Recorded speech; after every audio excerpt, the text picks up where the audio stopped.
Tu veux savoir pourquoi c'est important d'être quelqu'un de pluridisciplinaire, quelqu'un a la capacité de faire plusieurs tâches. Alors, si tu veux savoir pourquoi, reste scotché sur cette vidéo jusqu'à la fin. Alors, euh, dans cette vidéo, je veux vous partager une expérience que j'ai eue durant cette semaine.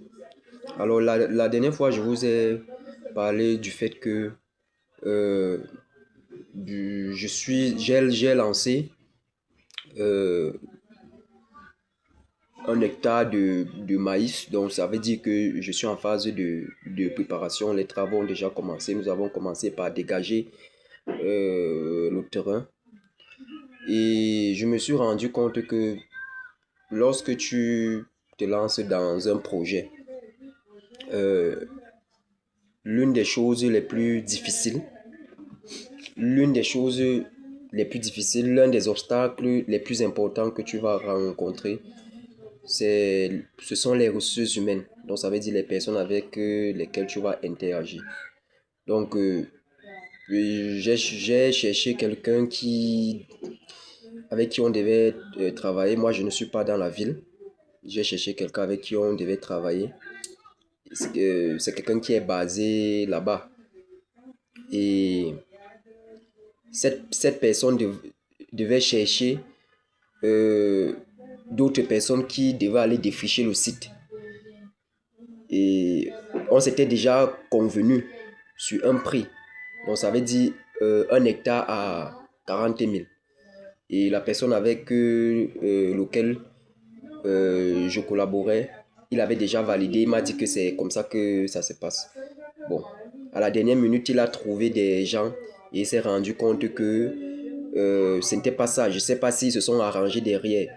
Mais il me revient et il me dit que ça ne peut plus être à 40 000, ça doit être à 45 000. Donc quand je suis descendu là-bas, j'ai rencontré ces gars-là, donc les gars qui doivent aller défricher le champ. On a échangé et je me suis rendu compte que il y avait un certain complot.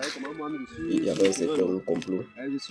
Et je ne peux pas vous mentir, je ne m'attendais pas à ça. Je ne m'attendais pas à ça. Donc, j'ai dû négocier pour qu'on puisse rester à 40 000. Mais, compte tenu du temps, puisque déjà bientôt les pluies vont commencer, il va déjà falloir que le site soit défriché. J'ai accepté le 5 000 de surplus. Et c'est comme ça qu'ils m'ont donné, ils ont validé le fait que si j'ajoutais 5 000, donc 45 000, ils commençaient le lendemain. Et la durée pour faire ce travail-là est de 5 jours maximum. Donc j'ai donc accepté. Mais j'étais là-bas, donc le lendemain, il fallait que je parte vérifier effectivement s'ils ont commencé le travail pour que je puisse leur donner déjà l'avance. Et je suis parti là-bas.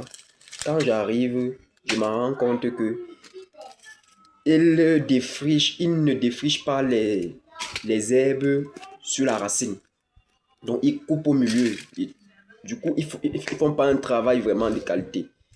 Et quand j'essaye de me rapprocher d'eux pour savoir, euh, pour leur dire que c'est pas comme ça que j'aimerais que mon travail puisse être fait, ils me disent qu'ils n'aiment pas que quand ils travaillent, on vient les contrôler et que c'est comme ça qu'ils ont toujours travaillé ici et tout ça.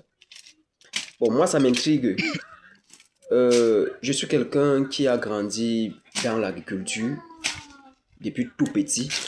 Donc, ça veut dire que défricher, c'est quelque chose que je pratique depuis, malgré le fait que j'ai mon diplôme d'ingénieur, j'ai quand même poussé vers les études, mais le côté pratique de l'agriculture, ça ne m'est pas vraiment étranger. Ouais. Bon, ce que j'ai fait, c'est quoi? C'est qu'il fallait que je leur démontre que je ne leur demande pas de faire quelque chose que moi-même je ne peux pas faire. Donc, je me suis rapproché et, et c'est comme ça que j'ai saisi la machette Voilà. et ils ont été impressionnés. Ils ont vu comment je travaillais. J'avais une technique et je travaillais très vite. Je dégageais les herbes rapidement et bien. Donc, ça veut dire que je descendais en bas. Ils n'ont rien dit, mais je voyais déjà dans leur comportement qu'ils étaient impressionnés par ma capacité à faire moi-même ce que je leur demandais de faire. Donc, je leur ai dit que c'est parce que moi-même, je ne suis pas sur place et j'ai plusieurs choses à faire. Si j'étais sur place, je devais défricher moi-même ce champ. Ça pourrait me prendre 1 semaine et demie, 2 semaines, mais moi-même, je devais le faire et très bien. Donc, et après donc avoir montré l'exemple, ils ont essayé d'améliorer. Ils ont commencé à défricher vraiment les herbes vers la racine. Donc, c'est important de savoir faire dès la base. Il faut apprendre à vos enfants de faire des petites choses qui paraissent insignifiantes, mais qui pourront les aider plus tard dans la vie. Donc, ça veut dire qu'il faut apprendre à l'enfant à être multitâche, à faire un peu de tout. Que ce soit un garçon, que ce soit même les filles. Les femmes aujourd'hui font de tout. Hein. Donc, c'est pas seulement une histoire qui est réservée aux garçons. Même les femmes doivent déjà faire un peu de tout. Donc, encore plus, si tu veux te lancer dans l'entrepreneuriat, si tu veux vraiment faire dans ce couloir-là, c'est important d'être multidisciplinaire. Tu ne peux pas seulement te dire que bon, ok, moi je me concentre seulement sur mon domaine. Non, l'entrepreneuriat nécessite, vous voyez, je vous ai parlé d'une négociation que j'ai d'abord eu à faire pour pouvoir essayer de négocier l'augmentation de 5 000 francs. C'est vrai que ça n'a pas abouti, mais je sais que je veux gagner devant. Donc, il faut savoir, il faut apprendre la négociation, il faut apprendre la vente, il faut apprendre le marketing, il faut apprendre l'humain, il faut apprendre la communication, il faut apprendre tout l'entrepreneuriat. Tout autour de l'entrepreneuriat, il y a un ensemble de compétences qui, ma foi, sont importantes pour toute personne qui veut se lancer dans ce couloir, de se former régulièrement. Parce que lorsque tu as quand même une certaine compétence, quand tu vas employer quelqu'un qui est spécialiste dans ça, il ne peut pas te raconter du n'importe quoi. Il ne peut pas. Parce que déjà, toi-même, tu as quand même une idée. Et ces blagues même, tu peux facilement le coincer sur certains aspects. Donc, il ne faut pas oublier, c'est important de se former. Ça ne nécessite rien et ça commence dès la base. Le multitâche, les petites tâches à la maison, même la maçonnerie, les petites choses comme ça, ce sont des choses qu'il faut apprendre. Ça développe en nous cette capacité à savoir faire, à savoir faire et à savoir faire.